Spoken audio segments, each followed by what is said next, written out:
How you doing? Okay. In 1977, on Simchas Torah, the Rebbe suffered a massive heart attack, and things were looking not good, according to the doctors. And the Rebbe made not just a miraculous recovery, but he, in fact, was stronger and more active and more dynamic in all things that you would expect a person who has suffered a heart attack, much more afterwards, after his recovery, than before.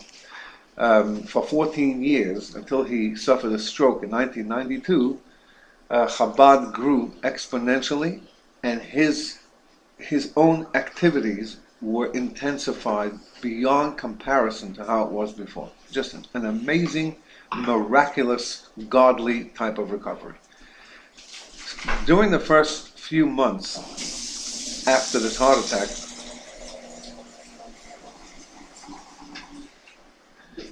the Rebbe did not deliver his talks on Shabbos. On Shabbos, we don't use a microphone. A microphone is using electricity, and by speaking through a microphone, one is using the what do you call it? The conversion. What's it called? When you speak into a microphone, it goes into a machine that does a right through electrical and then back out and through the speakers. So it's an electric process which is forbidden on Shabbos. And so we don't use microphones on Shabbos. Those who follow Jewish law don't use microphones on the Shabbos. Now, by not using a microphone, and in the presence of thousands of people, you would have to raise your voice and speak very, very loud, and it would be a big strain. And so the Rebbe would talk on Saturday night instead of on the Shabbos itself. At the first couple of months, he was in his room and just delivered this long, hour and a half long discussion, which would have taken 3 or so hours downstairs in the big room, but because that would have been peppered with songs and with l'chaim and with other activities, here it was just talking, and he just talked for the hour and a half. About 2 months after this, Hanukkah time, the Rebbe came down for the first time downstairs into the big shul and was able to sit with the crowd. This was the second opportunity of doing that. And you will find within this discourse, within this presentation, a reference, all hidden, hinted references to overcoming difficulties. It's about Hanukkah, and the story of Hanukkah is familiar to all.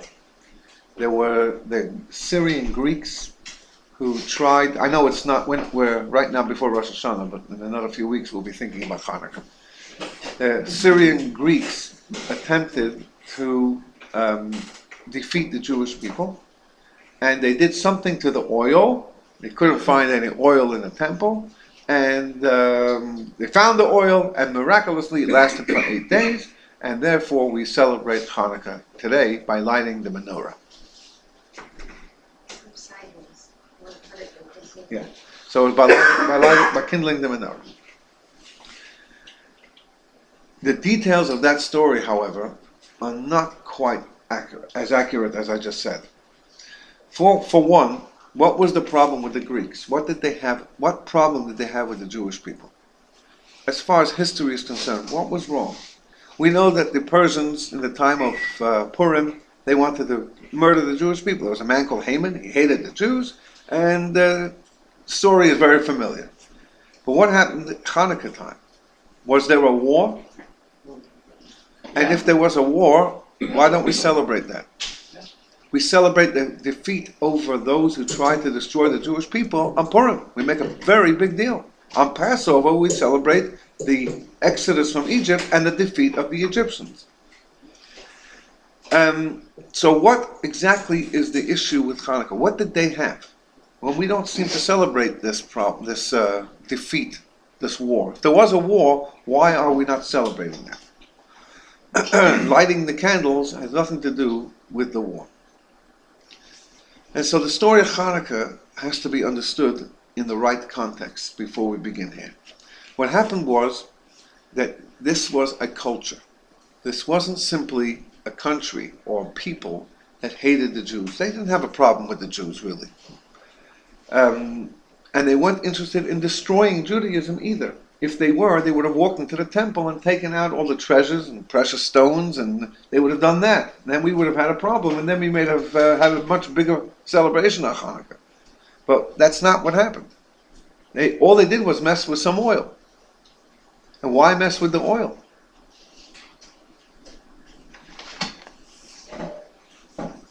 The Greeks were a culture. We spoke about this a couple of weeks ago. The Greeks were a culture that gave mankind a superiority over everything. The body and the mind. It's the human being. He and she are the greatest. And they did many things like this to demonstrate this point.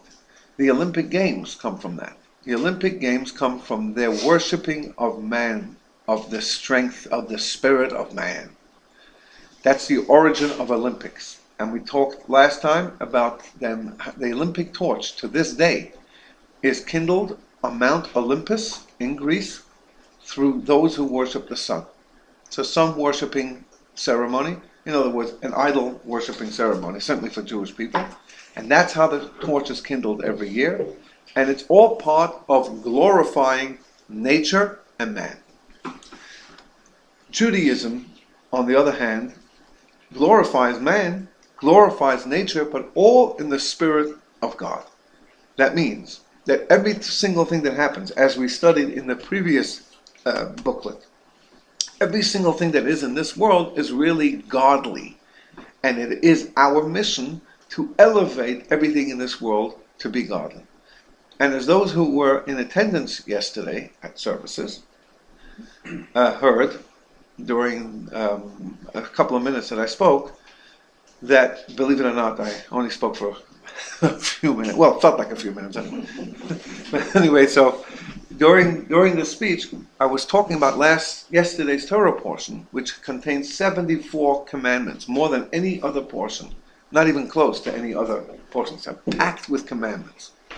And the commandments are across a spectrum: man to God, kindness, judgment, war, and then there are other things that are in this portion that are not necessarily understandable or understood in human nature, in human mind, in human psychology.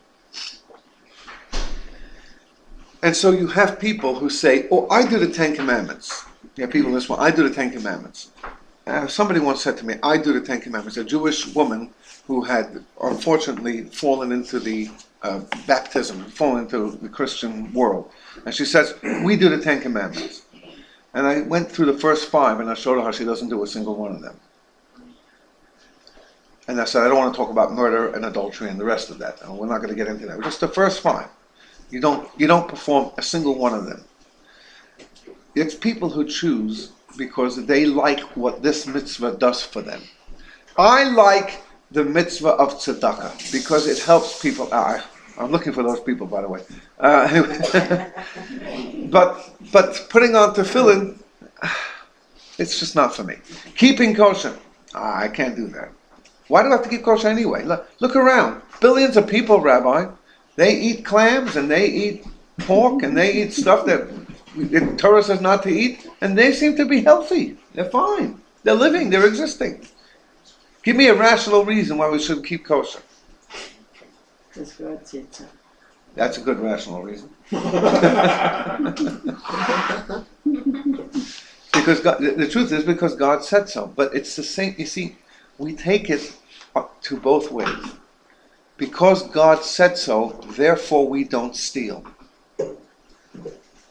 Not because it's wrong to steal. The one who decided it's wrong to steal is God. Therefore we don't steal. Because if you don't say that, then eventually you're going to come to human nature. It has a way of justifying some form of stealing. Somewhere along the line you're going to say, oh, it's only a couple of cents. It's only a nickel. Oh, this person has plenty of money. It's all right if I take $10. Oh, if I don't report all this on my taxes, eventually we're going to justify stealing. And when it has a base of godliness, there will be no more stealing. Because God said no, period. Just like I won't eat anything that doesn't have a proper kosher symbol on it, I won't steal even if it feels right or even if I can justify it in my own mind. It's the same thing with lying, the same thing with honesty, cheating in business. It's the same thing with all kinds of rational laws that are in the Torah. Don't murder, don't murder. People would be horrified not to murder. You tell a person to go murder someone, you'd be horrified. But it took Hitler about 6 years, and his country murdered 6 million Jews and 30 million other people. So, how do you rationalize, you justify? These are people who are mentally retarded. Go murder them. We don't need them around here. They don't play any role. So let's go and destroy them. Or what about unborn babies? I don't want to get into the discussion and debate of it. But it's putting something to death. Something that's alive is being put to death. And it's been justified. It's a woman's own body, whatever. I hear the justification. But something is dying. Something is being put to death. And again, I don't want to get into the debate and discussion. It's not for now. But there's justification for things as severe as murder. But when we say that God said so, then God said so, we don't break the Shabbos, and we don't break kosher, and we don't do those holy type of laws, and the same thing also we do with rational laws. And it works the same way, the other way. Not to murder and not to steal should be pretty understandable, acceptable, agreeable laws. Putting on tefillin could make sense. There are explanations. The Torah gives explanations. I took you out of Egypt. I want you to remember. It's a sign. Having a bris. I want a sign in the flesh. Keeping Shabbos. Look, I created the world for 6 days. It's a day of rest. It's a day of reflection. Today you will understand that I am yours. You are mine. Forget about the rest of the world. We're in this together for this day. We could explain it. We can rationalize it. We can go on and we could appreciate even how beautiful it is. We can talk about the benefits of it and so on. And then there are laws that don't have any reason to them. And says God, I've given you reasons for some others, now go and find some reasons yourself. Why is the water of a mikveh purification? Why can't the water of my bathtub be good enough? Or my shower? Or why keep kosher? God doesn't give a reason. He says, I want you to be holy, keep kosher. But why would the meat of a cow be more holy than the meat of a pig? What difference does it make? In the long run, they're both animals, and they're both animals that basically, all right, the one wallows in the mud and has a bad reputation. I get it. Or why is a chicken more holy than eating a vulture or an eagle, which is forbidden in the Torah? Or why is a clam any less no good and the halibut is good? Why make these differences? So, because God said so. But God says, I've given you the Torah, I've given you a mind, I've given you intelligence, go work on it. That's what Judaism is. Greek culture is whatever can be understood, accepted, and rationalized, then it's human. If not, it's superhuman. And if something that's superhuman doesn't have a place in this world, that is their culture. That was their thought. That was their way. Everything is myth in there. You ever think about Greek mythology? Myth, and myth. Why make mythologies? Why not talk about the world?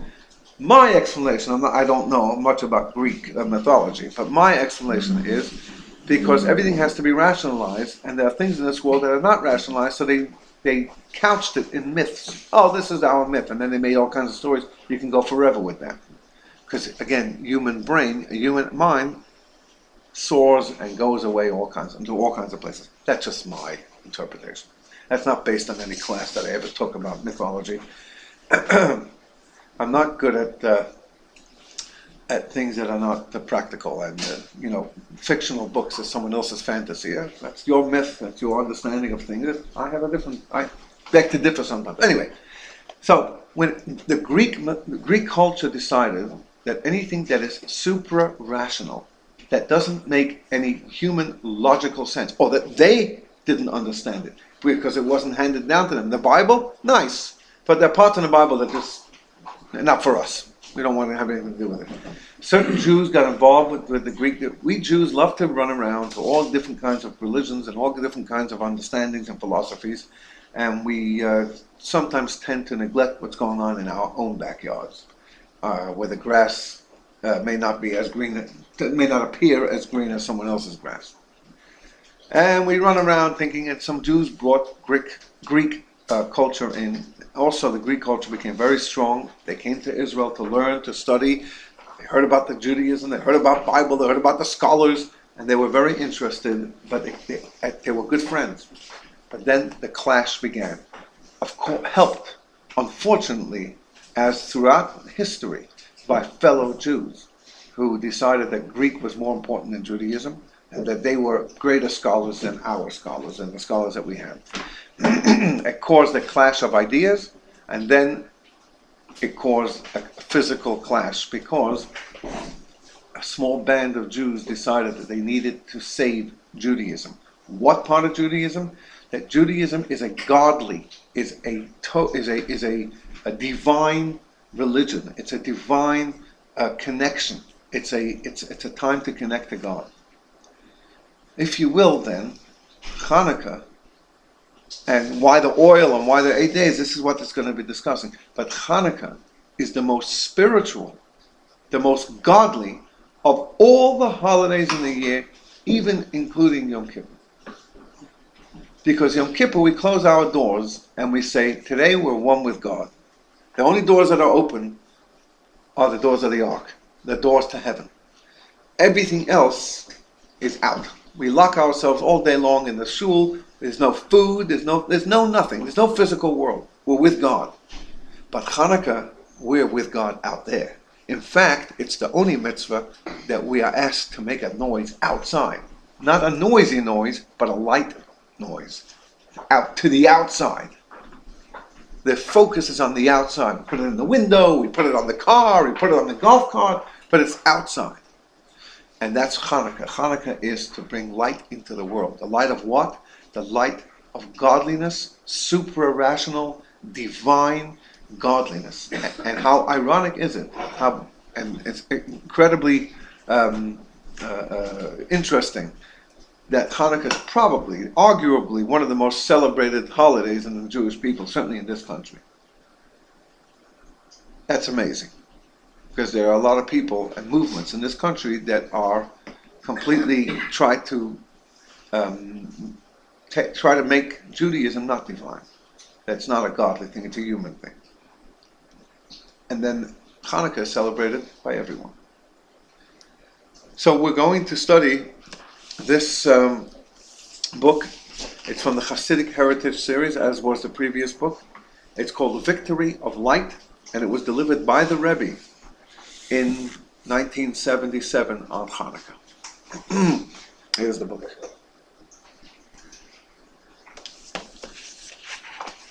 Okay, page 23. I'm sure you'll all be able to find this page.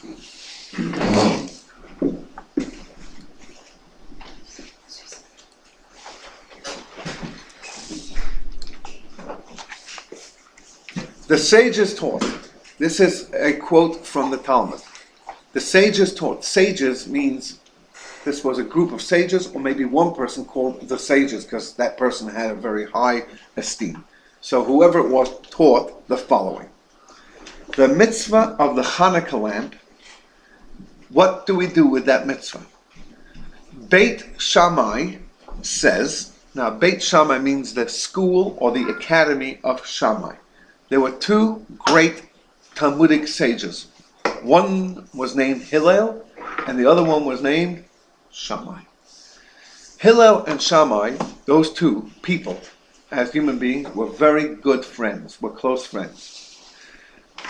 But they were very different. They were diverse in their own lives. Hillel was a person that was very, very calm. His demeanor was always giving, always patient, and always had time for everyone. Shammai was a very exacting type of a person. He had to start on time, he had to finish on time, and any stupid questions were answered with harshness and this. So you had to be much more on your toes in order to be part of Shammai's system. The Talmud is filled with stories of the differences between Hillel and Shammai. For example, a very famous one is a non-Jew came to Shammai and said to him, I would like to be converted while I'm standing on one foot. Makes sense. Well, in today's world it does. People want some sprinkles, some holy water, and then they say, oh, I'm Jewish now, finished. And now I can eat latkes on Hanukkah. The word in Hebrew, Shammai, means to be exacting. And he actually, as a person, he had a job. He was a builder. He was exactly everything that I am not. He had measuring sticks in his hand to make sure that the bricks are straight and all of that. And he was holding one of these, and when this guy came along, he picked up his stick and said, get out of here, you idiot. You have 1 foot, you crazy? There's 613 laws, even if I have to say to him, he couldn't stand on 1 foot. Out. And so he met Hillel. And he said, are you rabbi? Yes. He says, can you convert me while I'm standing 1 foot? He says, yeah. So he says, get on the foot. He gets on the foot and he says to him, that which you don't want to do, to be done unto you, don't do unto others. That is the entire Torah. The rest is commentary on that. Now go and study the rest of it. Another time, and there's lots of this stuff that going on between Hillel and Shammai that indicate the difference between them. Now, they're not just stories. The Talmud never, not one word in the Talmud is there for comic relief, for lightheadedness. Every word in there, every word is Torah, every word. So the stories that are being taught are because Hillel and Shammai you hear of them the most in the Talmud, of their differences in between them. And if you think about the stories, it connects to the differences between them. Shammai being a very exacting, perhaps strong personality, and Hillel being a more easier, lighter personality. So in Hasidic teachings, in Kabbalistic teachings, it explains that they had different sources of their souls. Their souls were from a different place. The word Shammai means exacting, and the word Hillel means to shine, to give, to project, give a kindness type of a person. So they both understood the Torah and how the Torah should be maintained. The laws are the laws. Put on tefillin, keep a sukkah, but the way they decided laws were based on how their souls helped them understand and comprehend the Torah. So you'll find that Shammai will be more strict, and Hillel will be less strict. And would you know that any single time there is a difference between Hillel and Shammai, Hillel wins the law, wins the argument, besides for 18 isolated events, most of which have no bearing on today. So Hillel and Shammai always disagree. Now, to take it deeper, on a deeper level, the truth is that when Shammai talks about a law, he actually looks at the potential of the thing, and Hillel looks at the practical side of the thing. So we're going to talk about a debate between Hillel and Shammai now, how to light the menorah. Shammai says that on the first day of Hanukkah, we should light how many? 2? Like Shamus and the first. So the Shamash is the helper. So we light one. But that's what we do today. So obviously that wouldn't be Shammai's opinion. Right. So Shammai's opinion is we light 8 on the first night, and 7 on the second night, and 6, and then 1 on the last night. Hillel says what we do today: 1, 2, 3, 4, 5, 6, 7, 8. Why would they say that? Because Shammai talks about potential. On the first day, you have potentially 8 more days. So to celebrate those potential, you light 8 lamps, 8 lights. Hillel says, wait a minute, we just went into 1 day. So if it's only 1 day, then you can only light 1. And on the 8th day, you'll light 8. Now, you may think that this is just a disagreement because one person felt this way, one person felt the other way. Also not true. Nothing in the Talmud is like that. And this is what we're going to see here. The sages taught the mitzvah of Hanukkah lamp. Beit Shammai says that on the first day, one lights 8 flames, and from then on decreases progressively. That's his opinion. Beit Hillel says that on the first day, one lights 1 flame, and from then on adds progressively. You add every day. Now, here's the reasoning. Beit Shammai's reasoning is that the kindling should correspond to the bulls of Sukkot, which progressively decrease. The Torah, a few weeks ago we studied this, at the end of the book of Numbers, the end of the book of Bamidbar, the end of the 4th book of the Torah, it describes what should be offered on the holiday of Sukkot as the Musaf, as the extra sacrifices to honor the holiday. There are 7 days to the Sukkah. The Sukkah, of course, is the holiday. The holiday of Sukkot will be upon us in 4 weeks from Wednesday night. We'll have that big sukkah outside over there, and we'll have a big deal on the first night, and we'll have lots of big deals throughout the holiday. It's a beautiful holiday, and it celebrates God's protection and honor of the Jewish people in the desert. He surrounded them with the clouds of glory as protection and as clouds of honor. But the holiday of Sukkot specifically also carries within it a protection, a blessing for the rest of the nations of the world. It's not just a holiday. It's a holiday the Jewish people celebrate, but they also think about the rest of the nations of the world.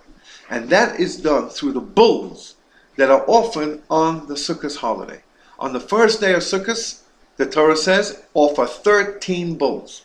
On the second day, offer 12. 13 and 12 equals? That's easy now. 13 and 12 equals? 25. On the third day, should be 11. Total? 35. 36. Thank you. On the fourth day, 10. That's easy. 46. On the fifth day, 9. 54. 55. You're going to make me sound wrong soon.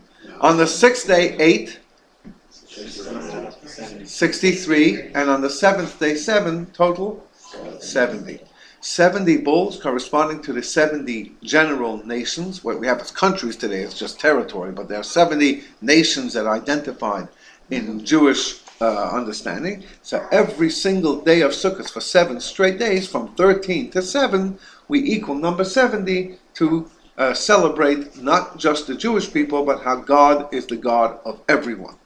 Says the Talmud, if the rest of the nations of the world would have only known how critically important these bulls were for their good, they would have sent legions of soldiers to protect the temple. They didn't understand how important, how critical the temple was, not just for the Jewish people, but for them as well. So 70 bulls are offered on Sukkot, corresponding to the 70 nations. Each day, another amount. But if you notice, each day it's going down. 13, 12, 11, 10, 9, 8, 7. It's decreasing. Says Shammai, when we offer the, when we kindle the menorah, we should also diminish, go down. That's my proof. In other words, he wasn't just saying, I like to go down. He was saying this, there is a precedent in the Torah that when things are offered, you offer them less and less, you decrease. That means the first day you had the potential of the most. So that's when you do the most. On the first day of Hanukkah, we should do the most. Now, what would be the connection between Hanukkah and Sukkot? They're 2 different holidays. They're 2 months apart. Well, they are back to back. But also, they're both 8 days, because there's Shmini Atzeres, which follows Sukkot. It's the 8th day. And these are the only 2 holidays that actually have 8 days to them in their origin. Today we actually do 9, because it's a big biblical holiday. We do 1 extra for every one. All the holidays are extra, but biblically it's an 8-day holiday, as is Hanukkah, an 8-day holiday. Hanukkah is not a biblical holiday, but it's an 8-day holiday. And there are other connections. But also, at the end of Sukkot, on Shmini Atzeres, the Rebbe suffered a heart attack. You see, this is the connection here. He's talking a lot about Sukkot. He's hinting, alluding to the Sukkot holiday, because that was the last holiday he was still healthy before. Anyway, so Shammai rationalizes his opinion, not just because he feels this way, but he shows biblically how important it is to go down, to diminish. Okay, that leaves Hillel with a bag to hold. Hey, please, what's going on over here? In the Talmud, there are many other rabbis that argue, That debate, that debate. yes. So you're just picking out these two because they're the most high sages, or I'm not picking, he's quoting this. You're ready. This is a quote from the Talmud about Hanukkah. The argument is about Hanukkah. Well, how should you light the menorah? There are no other debates between two rabbis or sages regarding how the menorah should be lit. This is the argument. So, so it decreases progressively, and his reasoning is because it's biblically precedented that we do a diminishing type of offering. Now that leaves Beit Hillel with what's his rationalization? Beit Hillel's reasoning is that one must ascend and increase in holy matters. Thank you, but the Torah itself gives us a descent in holy matters, like the bulls on Sukkot. What is this meaning? So let's look at number 1, at footnote number 1 here. Ascending in holiness.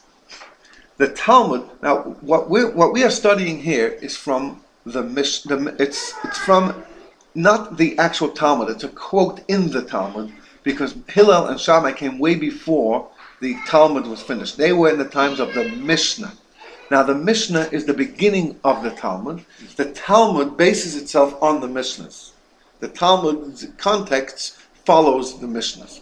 And so in the Talmud, after following these words, this is not quite a Mishnah, it's brought from elsewhere, but from a Mishnaic source.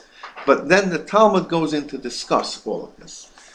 So here's, the Talmud talks about it a little bit later after this quote. So let's look at number 1 now. Ascending in holiness. The Talmud cites this concept in a number of instances and contexts. In the human context, for example, once a person has served in some office, he cannot be demoted.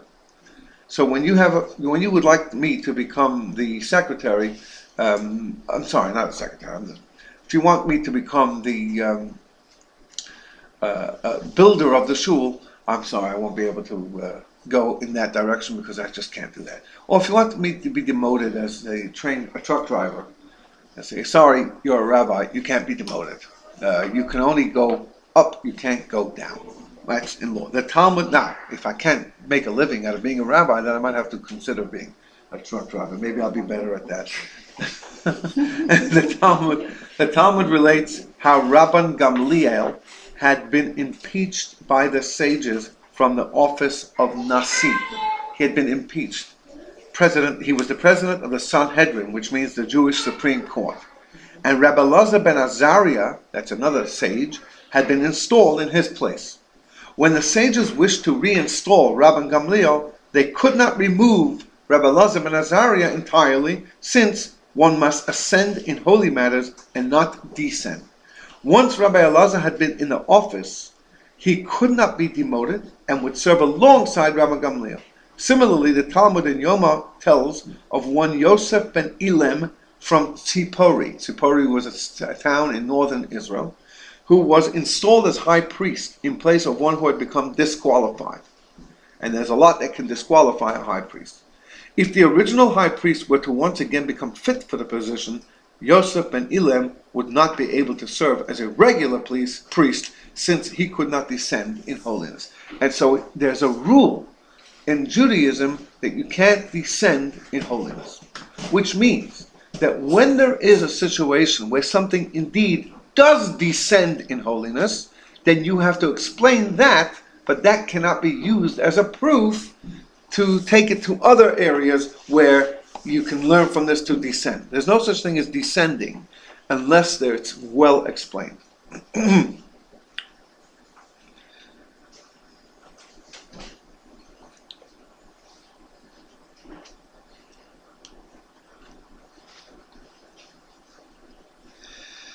Now, that's the disagreement, and how the law is decided, of course, we know the rule is, that there are rules, by the way, for all these debates, because how do you end up deciding what the rule should be? Sometimes the Talmud itself will tell you, okay, and the rule is like this one, finished, because the other one had been completely refuted.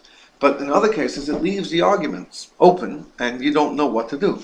So there are rules of how the law should be followed. And the rule is, first of all, whoever had a majority, whoever had more in their academy, those are the ones who, those are the ones who the law follows, because the Torah gives a rule in the book of Exodus, which is Acharei Rabim Lahatot. You always follow the majority. So that's why a court in Judaism, and as well as in the United States and so on, has an odd number. So there can always be a majority. If you have a Supreme Court, it's 9. So it's 4 against 5. Someone has to swing the decisions. So it always follows the majority, even if it's 1 more. In a death penalty case, it has to be 2 more. 2, at least minimum of 2, versus the rest of the people, of the court. So in each case, it is who had more. Now, what if you don't know who had more? Or what if there wasn't an academy? It was just 2 rabbis. So then, who was more prestigious? What if they don't know who was more prestigious? It goes on and on. There are rules of how to understand and how to take the law, all based on the Torah, how the Torah teaches us how to live our lives. That's who the rules would follow, these rabbis. Today, you have different opinions about different things from different rabbis, different sages, even today. And today, in fact, especially today, when so many new things are coming out. Just this week, there was a major discussion about the burger that was created from cells. Is that burger meat? Can I put cheese in that burger? Mm-hmm. What was that? Mm-hmm. Somebody said you could. Who's that somebody? I don't know. I was reading it on the internet. Don't read internet stuff. Rabbi Internet hasn't yet. Rabbi Google or Rabbi Internet haven't yet become qualified. Google stick. Well, you should put in the Good Shabbos email, because a lot of people read that article. That's So right. I think In we Moment should magazine. just discuss it. It has it just came out, so it yet has to be discussed by different rabbis. Now there will be different opinions. I'll give you something less controversial, or less something to look forward to. You know, there's a grain out there called quinoa. Yes. Okay. Now it looks like a grain. It feels like a grain. It doesn't quite taste like a grain. No. It's actually from a little vegetable, a potato-like, bulb-like vegetable. That's all it is. It's a vegetable. It's a starchy vegetable. I know all of this because 2 weeks ago we had the Chabad representatives to Quito, Ecuador, here for a few hours, and he does the most supervision for the quinoa in the world. Grows in the wild of Ecuador, the wild mountains in Ecuador. He goes, so he told me exactly how it is. You know, they pull it out of the ground. It's a vegetable. As a vegetable as potato is a vegetable. Now, about 1,000 years ago, the Jewish people who lived in the West European countries like France and Germany and Belgium and Holland, places like that, Ashkenazi Jews, they were very dispersed and were facing persecution. What is going on here? And left, right, and this is the 5th time it's phone rang. It's probably interesting. Well, that person's going to have to wait. We have more important persons right here. You don't think it's a sign? There are lots of signs out There there. is a sign, I hate Yeah. to tell you what the sign says. The sign is to turn my phone down. That would be the sign. I refuse to even look at who's calling me. Why don't you just turn it on? You know, the phone won't ring all day, but it has to ring specifically now.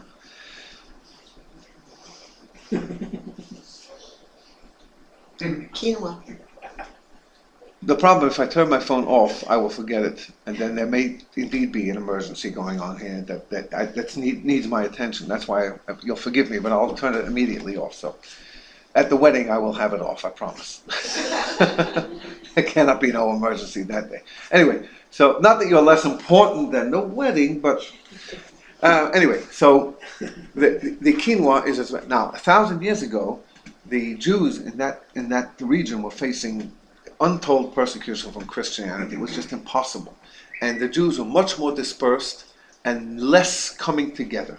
As a result, people at that time were using different grains that are not part of the 5 grains that are forbidden to be mixed with water on Passover unless they're made into matzah. Those 5 grains are wheat, barley, oats, rye, and spelt.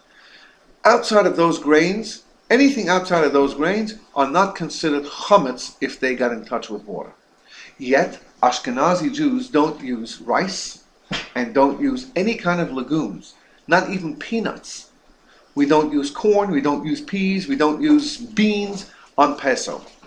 Why? Because people were making flour out of rice, people were making flour out of corn, we have corn flour till today, and they were making different Passover dishes from those grains, and as a result, those people who were very ignorant, and again, there wasn't the cohesiveness wasn't good during that time because of the persecution. Jews were living more further away, and they were more reluctant to come to study. As a result, people were using. We're not banned from using wheat flour and water. We're just banned from using wheat flour, water, and yeast, or whatever it was. It became a disaster. So they banned any kind of starchy stuff that you can make flour from. Interestingly, when the potato was discovered, after they came to America in the 1600s, there was a massive debate among the rabbis about that, because the potato is a starchy vegetable, and it could be turned into flour, and it is. In fact, all those delicious Passover cakes and delicious Passover cereals that you have today are made from potato flour mainly. That's why they taste so good.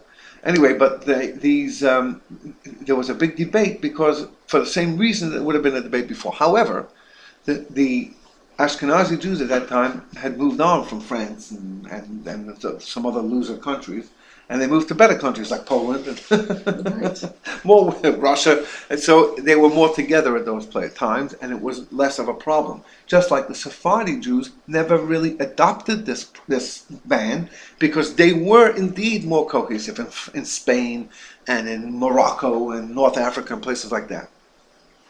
So they never accepted this ban on. So they use rice till today. They use rice and they use whatever you want. They'll use peanuts. They use these kind of things as long as it's kosher for Passover.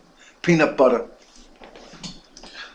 So when the potato came out, there was a great discussion.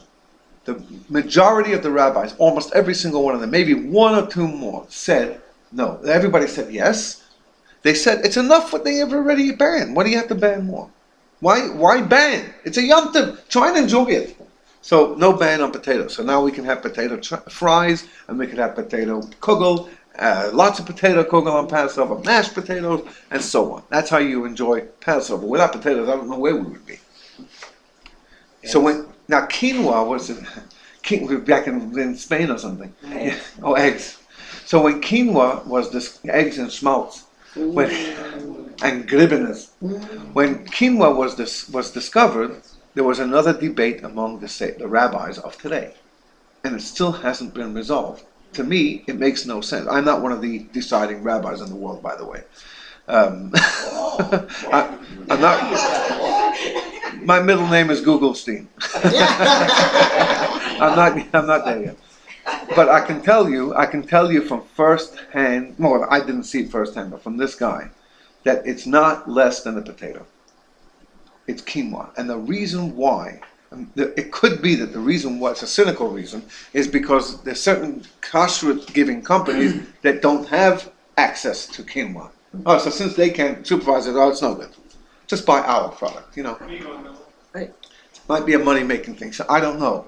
I don't know what fuels this, but it makes no sense to ban against something that that was only banned because of a problem. I read one rabbi who wrote, today you can get everything, including cakes and rolls and pizza for Passover, so why do we need more? But a rabbi's job is not to make less. A rabbi's job is to make life, within the context of the Torah, to make life more comfortable, not less comfortable. And if a rabbi is saying that, you have to find out what his reasoning is. He has to have a reason. That's not a good enough reason. They have too much already. We can ban more. I dismiss that, even though I'm not one of the deciding rabbis. That rationale makes no sense. I haven't seen a sensible one, other than the fact that it has to be supervised very, very well. It can't grow where wheat grows. Those are all make a lot of sense.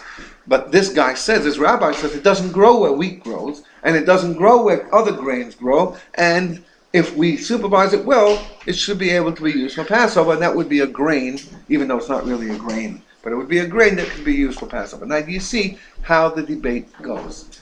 There's time, there's the time in history, there is the opinions of the people, where they base themselves on. That's how debates among the sages go. Never is it a time where somebody wakes up one morning and says, I decided, that's how I feel. I think that the tefillin should be black because I like the color black. Isn't black beautiful? Penina, can you go into the shul and bring my shofar, please? Anyway, so that's how rabbis are. So Beit Shammai and Beit Hillel were arguing not just because I feel that it's nice to go up and the other one feels it's nice to go down, but they're looking at the rules, at the general rules of how Torah is adapted. And according to Shammai, he uses the rationale of going down. Says Hillel, that's an exception. Everywhere else, unless there is another exception, but everywhere else we always ascend in holy things. And even when it comes to jobs, this guy couldn't be demoted, even though he replaced someone else. Okay, the other guy's back. He's fit to be back. No. Once you reach the plateau, you can't go down. Never do you go down. And so therefore you can't use the case of the diminishing bowls of Sukkot to go down with Hanukkah as well. You can't compare the two. Now, why does the Sukkot bowls go down? What's the reason behind that? The Torah doesn't give a reason for it. But the sages explain that when you're focusing on the nations of the world, don't get too carried away. In other words, it's important, and they are part of this, they're part of the world, but they're not your world. So it's a little bit of a hint to say that they're only part of your world when it comes to God, because we're all from the same God, but when it comes to religion, they have their thing, you have your thing. Don't pay the attention that you want to pay to Judaism that you pay to them. That's a simple, there are other reasons as well that are offered. So the bottom line is, this is the discussion between Shammai and Hillel, how Hanukkah works.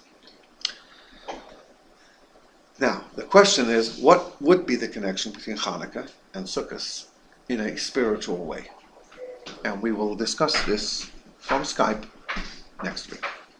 I want to conclude with the blowing of the shofar. The month of Elul, we blow the shofar every day as a preparation for the high holidays. And to you, all the best.